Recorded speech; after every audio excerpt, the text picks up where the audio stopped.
Salam untuk kita semuanya, berjumpa lagi dengan saya di channel Aritela Tutorial, tempat kita untuk berbagi informasi seputar informasi pendidikan dan informasi guru, serta informasi lain yang ada hubungannya dengan pendidikan dan guru, termasuk pembahasan honorer.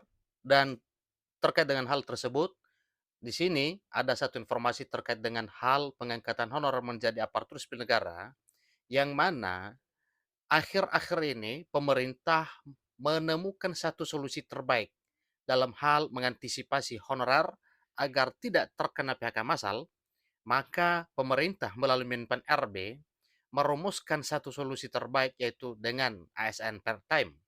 Nah, Bapak Ibu, saya yakin bahwa Bapak Ibu honorer selalu dalam keadaan sehat, dan pada pertemuan ini ada satu hal penting yang perlu diketahui oleh Bapak Ibu honorer terkait dengan apa yang disampaikan oleh Menpan RB terkait dengan meyakinkan Bapak Ibu honorer bila nantinya diangkat menjadi aparatur sipil negara dengan status per time. Nah, jadi di sini disampaikan bahwa honorer aman.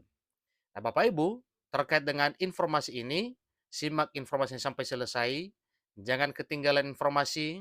Dan bagi Bapak Ibu yang sedang menonton, demikian dengan Bapak Ibu yang mungkin baru menemukan informasi melalui channel ini, dukung dengan cara like dan subscribe, share, dan komen, serta nyalakan tombol notifikasinya supaya semua informasi yang disalurkan melalui channel ini selalu update di layar Bapak Ibu. Tanpa basa-basi lagi, langsung pada informasinya.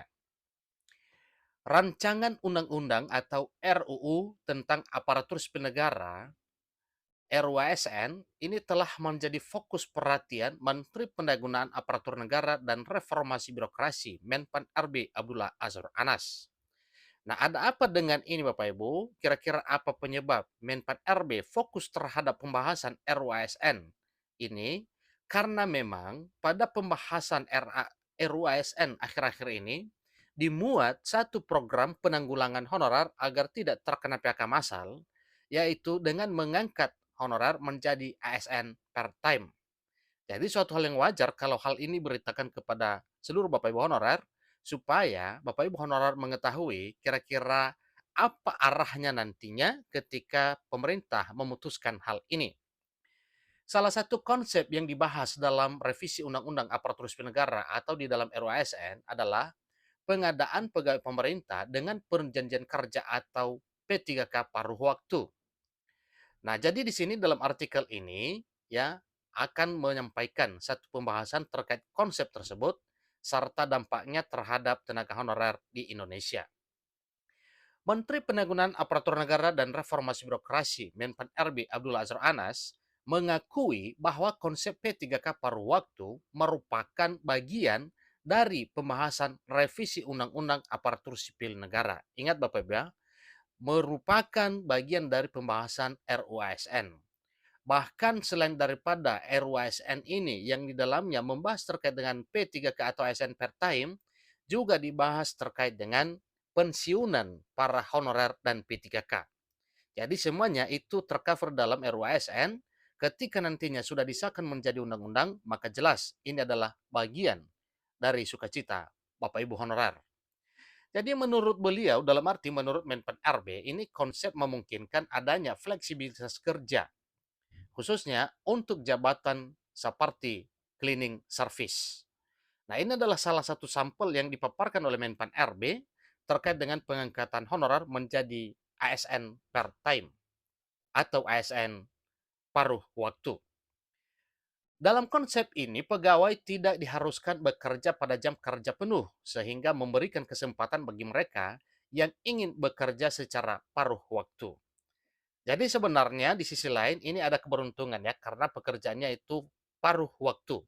Bukan seperti PNS dan P3K full waktu atau full time, yang mana pekerjaannya itu wajib bekerja minimal 8 jam per hari sesuai dengan ketentuan ketenaga kerjaan.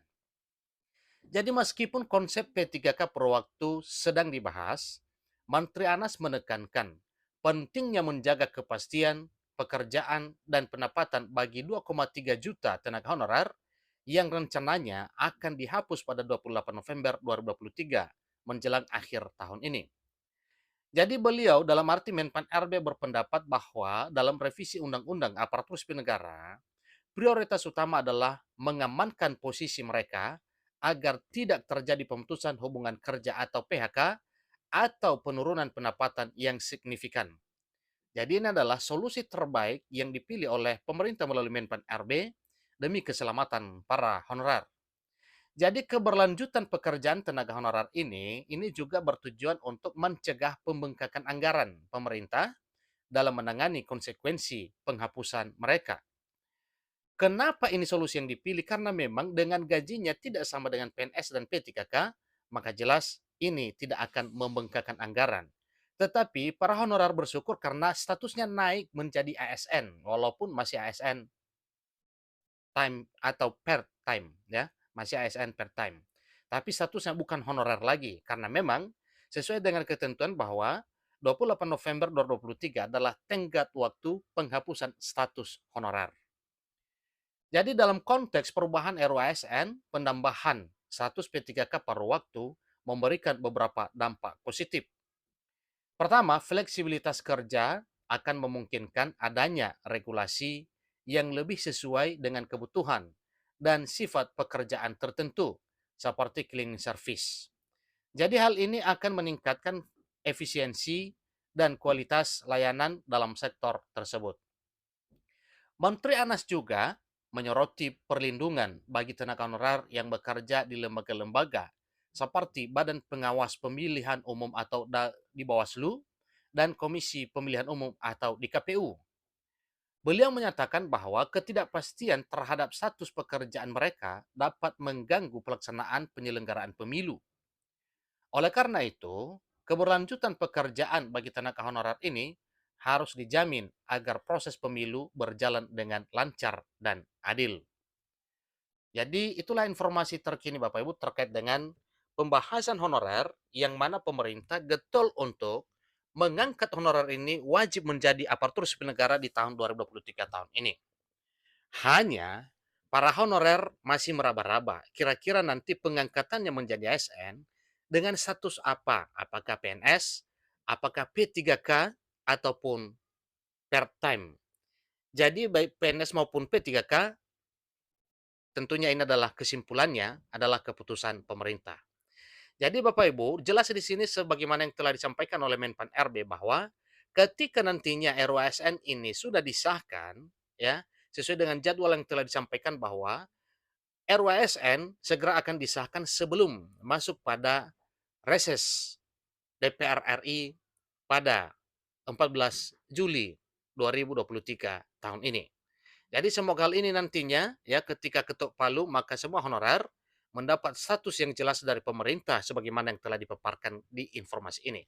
Demikian informasinya, selamat bagi Bapak Ibu honorer yang segera akan menjadi ASN di tahun 2023 tahun ini. Sampai ketemu pada informasi berikutnya. Terima kasih.